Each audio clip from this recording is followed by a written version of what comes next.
Bismillahirrahmanirrahim. Assalamualaikum warahmatullahi wabarakatuh. Alhamdulillahirabbil alamin. Asyhadu alla ilaha illallah wa asyhadu anna Muhammad Rasulullah. La ilaha illallah wahdahu la syarikalah, lahul mulku wa lahul hamdu biyadihi khairu yuhyi wa yumitu wa huwa ala kulli syai'in qadir.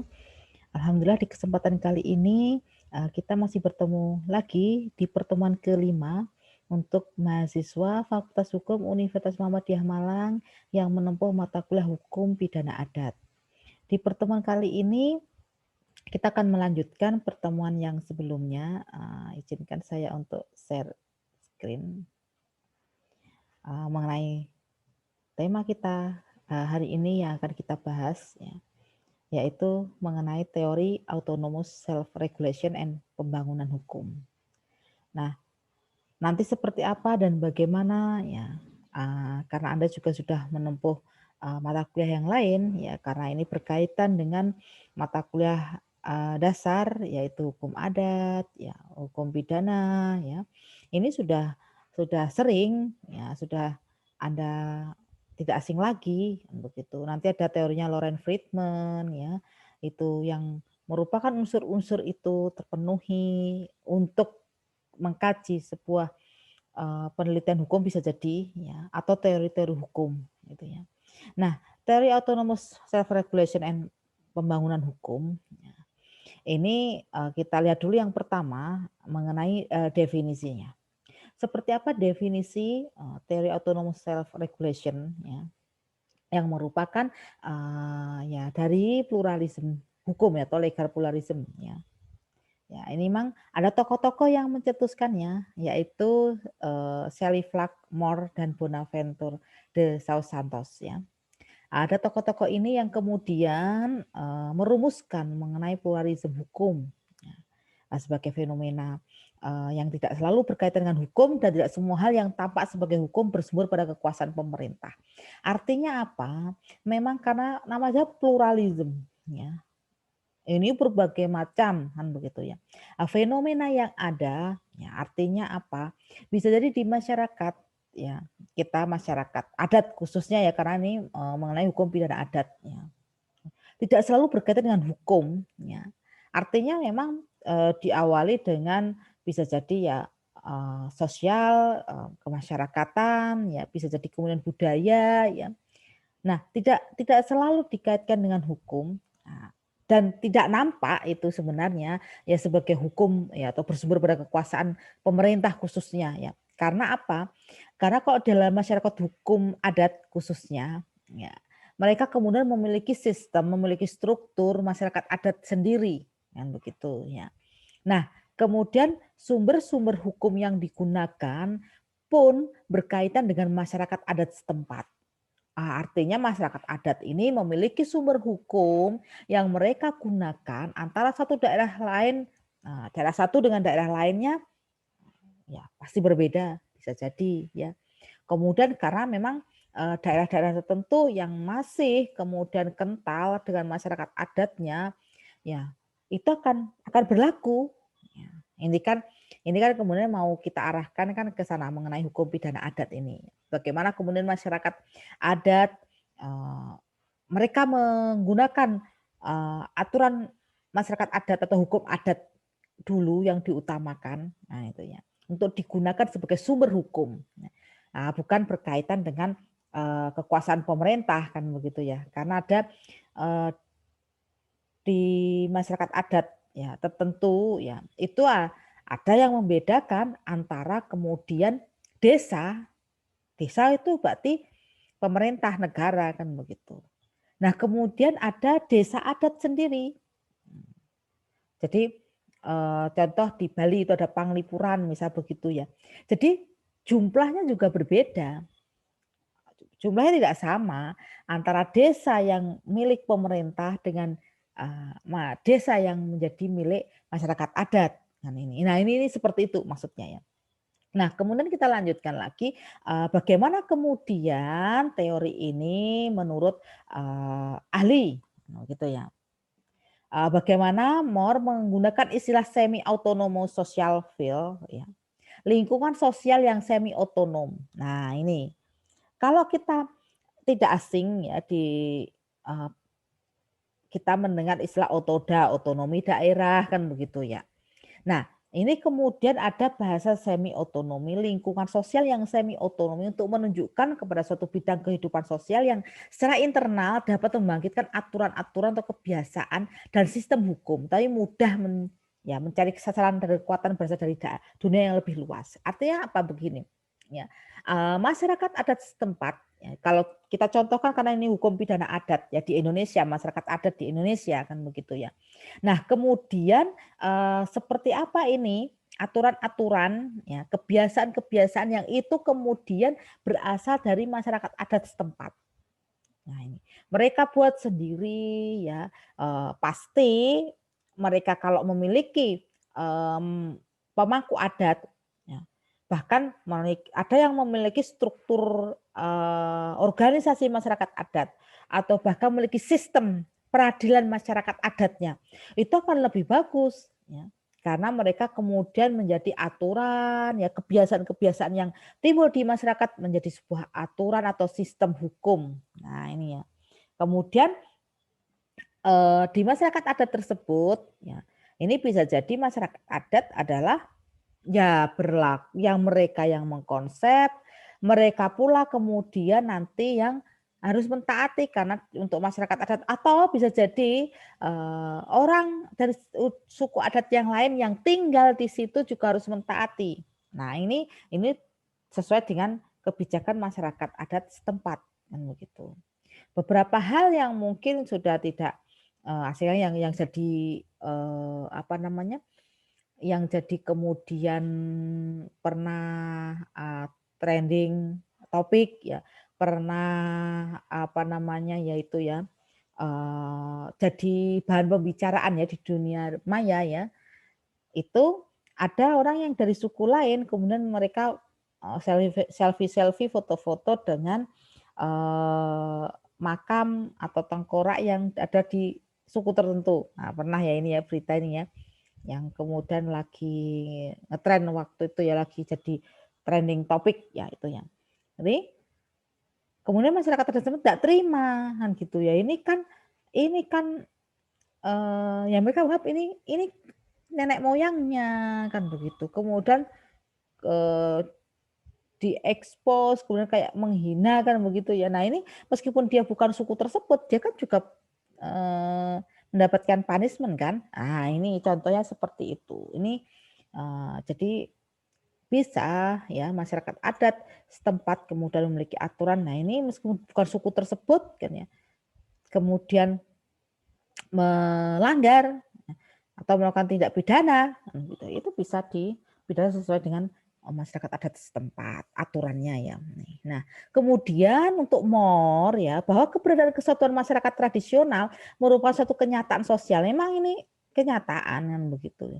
Bahwa di masyarakat tradisional kita ya masih ada yang namanya masyarakat adat ya kan begitu. Bahkan berkali-kali saya sampaikan Indonesia sebelum kedatangan Belanda, jauh sebelum itu kita sudah punya sistem, kita sudah punya aturan, kita sudah punya pada peraturan yang itu jelas kan begitu. Nah, artinya apa berarti bukan negara yang kosong waktu itu. Ya namanya apalah Hindia Belanda bukan Indonesia karena belum merdeka kan begitu ya. Masih kerajaan-kerajaan tapi sudah memiliki sistem itu berarti kan sudah memiliki aturan. Nah, ini itu kenyataan seperti itu. Nah, kenyataan sosial ini mempunyai kemampuan untuk menghasilkan aturan dan adat kebiasaan. Nah, karena tadi masyarakat sosial tadi kemudian mereka menghasilkan aturan. Kemudian hal ini mampu memaksa seseorang untuk taat. Nah, karena ada aturan berarti kan memaksa seseorang untuk taat, gitu ya. Nih, jadi memang harus begitu, ya. Nih, taat pada aturan yang ada, gitu ya. Nih, kemudian kita lanjut contoh ya ini ya penjelasan dari berkaitan dengan teori yang telah kita bahas tadi ya yaitu autonomous social field ya teori tersebut ya ini berkaitan dengan desa adat. Nah, otonomi desa adat. Nah, Hak untuk mengatur sendiri dari lingkungan sosial dan semi otonom. Nah, tadi yang saya sampaikan tadi di awal bahwa ada contoh di Bali itu ya ada desa yang sesuai dengan pemerintah jumlahnya sekian, desa adat sekian. Bisa berbeda, bisa lain jumlahnya tidak sama. Nah, kemudian ada di sini mereka memiliki hak untuk mengatur sendiri lingkungan sosial, bahkan aturannya, hukum pidananya. Di sana itu ada yang kemudian tempat khusus untuk orang yang melakukan poligami diberi punishment, tinggal di situ, di lahan kosong, dikucilkan. Nah, ini saya waktu itu di eh, salah satu desa adat ya di Bali ada ditunjukkan itu oleh kepala adatnya bahwa ini karena ini ada aturannya. Nah, karena apa tadi itu yang namanya desa adat dia memiliki hak untuk mengatur sendiri dan memang betul jumlahnya tidak sama dengan desa milik negara yang ikut pemerintah itu. Nah ini karena desa adat. Ya, kemudian otonom tersebut berarti menekankan pada kemampuan untuk menciptakan aturan. Nah di sini yang berlaku di lingkungan sendiri. Ya, jadi kemudian mereka mendorong untuk warganya ya taat, mentaati. Iya. Jadi mereka membuat aturan sendiri karena otonom tadi, mereka punya aturan sendiri, mentaati masyarakat lain atau adat suku lain yang datang ke situ pun mentaati aturan yang berlaku. Nah, Nah, meskipun aturan hukum adat yang berlaku di daerah tersebut itu memang rentan dengan aturan yang lebih tinggi lagi, maksudnya yaitu peraturan negara kita nasional ya, peraturan nasional, peraturan negara kan begitu ya. Tapi minimal kemudian desa adat itu memiliki hak untuk mengatur desanya sendiri itu untuk membuat bagaimana kemudian aturan, kemudian bagaimana untuk bisa menciptakan lingkungan yang nyaman, yang aman, kan begitu. Mereka menciptakan itu, membuat aturan-aturan itu, begitu ya. Nah, Santos dalam hukum komunitas atau community law, ya, di sini hukum yang berlaku dalam suatu komunitas sosial masyarakat dalam hubungan yang berbeda dengan hukum negara antara komunitas satu dengan lainnya. Nah ini ya berbeda. Nah, kekuasaan untuk mengatur diri sendiri itu disebut istilah self regulation. Jadi kekuasaan pemerintah atau masyarakat desa adat tersebut dia diberi kekuasaan untuk mengatur pemerintahan atau masyarakat adat sendiri. Nah, disebut self regulation tadi. Tuh. Nah, ini ya. Kemudian, kita lihat aturan-aturan yang, PBB, kekuasaan untuk mengatur dirinya sendiri ya, atau istilah self regulation tadi ya. Karena ada deklarasinya oleh PBB tentang masyarakat asli atau United Nations Declaration on the Right of Indigenous Peoples tahun 2006 di sini ya. Bagaimana self regulation bagi masyarakat hukum adat adalah hal yang dijamin secara universal. Artinya secara umum, secara bahkan dunia kan PBB ya mengakui dan boleh masyarakat hukum adat itu kemudian untuk mengatur dirinya sendiri self regulation tadi ya, itu harus kita hormati. Ya, jadi ada tahun 2006 ya United National Nation Declaration on the Right of Indigenous People ya tahun 2006. Jadi itu salah satu deklarasi ya mengenai bagaimana masyarakat hukum adat ini ya mereka untuk self regulation tadi hak untuk mengatur sendiri, nah, gitu ya. Nih. Nah, kemudian mengenai teori pembangunan hukum, ya, jika kita berbicara mengenai fungsi hukum sebagai pembangunan, ini Muhtar Kusumamaja mengalihkannya menjadi konsep pembangunan hukum di Indonesia, khususnya dalam rangka melaksanakan program legislasi nasional, ya, karena memang pembangunan hukum di Indonesia, ya ini ya, ini dalam proses ya pembangunan ya, tuh. Nah, bagaimana kemudian ya ini betul ada alat ya. Alat itu menjadi hukum sebagai sarana instrumen untuk membangun masyarakat. Nah, ini untuk dalam rangka untuk membangun masyarakat. Nah, bahwa ketertiban dan keteraturan dalam usaha pembangunan dan pembaruan memang diinginkan, bahkan mutlak diperlukan. Nah, ketertiban, keteraturan di sini ya karena dalam rangka membangun atau pembaruan ya masyarakat ya. Ini ternyata sudah menjadi hal yang kebutuhan ya, dibutuhkan. Nah, termasuk hukum dalam arti kaidah yang diharapkan dapat mengarahkan kegiatan manusia ke arah yang dikehendaki oleh pembangunan dan pembaruan. Nah, ini ya. Ini di sini Muhtar Kusuma berargumen bahwa hukum sebagai sarana untuk merekayasa masyarakat amatlah diperlukan oleh negara, khususnya negara yang sedang berkembang seperti Indonesia. Nih ya. Nih ya. Nih, jadi fungsi hukum dikaitkan dengan pendekatan pembaruan hukum pidana, khususnya di bidang pemidanaan, maka pembaruan dilakukan dengan pendekatan kebijakan. Penegakan hukum, ya politik hukum pidana, politik kriminal, dan politik sosial. Ya. Ini sangat dibutuhkan bagi negara-negara berkembang untuk yang namanya pembaruan hukum, ya. Termasuk dalam rangka pembangunan hukum, ya. Itu harus ada yang namanya politik hukum atau penegakan hukum. Ya. Kita kan apa penegak hukum seperti kepolisian ya, jaksa ya, lawyer kemudian hakim dia kan melakukan penegakan hukum. Contohnya seperti itu ya. Termasuk politik hukum, pidana, politik kriminal, politik sosial gitu ya. Nah, kemudian di sini saya tadi di awal sudah saya singgung mengenai teorinya Loren Friedman. Anda sudah tidak asing lagi ya, mahasiswa Fakultas Hukum Universitas Muhammadiyah Malang yang khususnya menempuh mata kuliah hukum pidana adat kali ini ya. Saya yakin teori Loren Friedman ya ini sudah sering ya Anda dengar, sudah Anda ketahui bagaimana kemudian dari substansi, struktur, kultur, ya, substansinya ya hukum primer, kemudian ada hukum sekunder, strukturnya ya ini menjadi landasan ya, ini ya. Kemudian budaya, nah ini atau kultur tadi. Karena kebiasaan-kebiasaan ya, cara pandang, tingkah laku, ingat di masyarakat adat kita bisa di masyarakat adat satu dengan yang lainnya berbeda, maka ini cara kebiasaannya, cara berpikirnya, tingkah lakunya. Nah, ini kemudian didukung oleh eee, struktur yang dimiliki oleh negara, struktur hukumnya, substansinya, ya, kemudian, kulturnya, ya, budaya, tuh ya, tuh culture ya, tuh. Nih ya.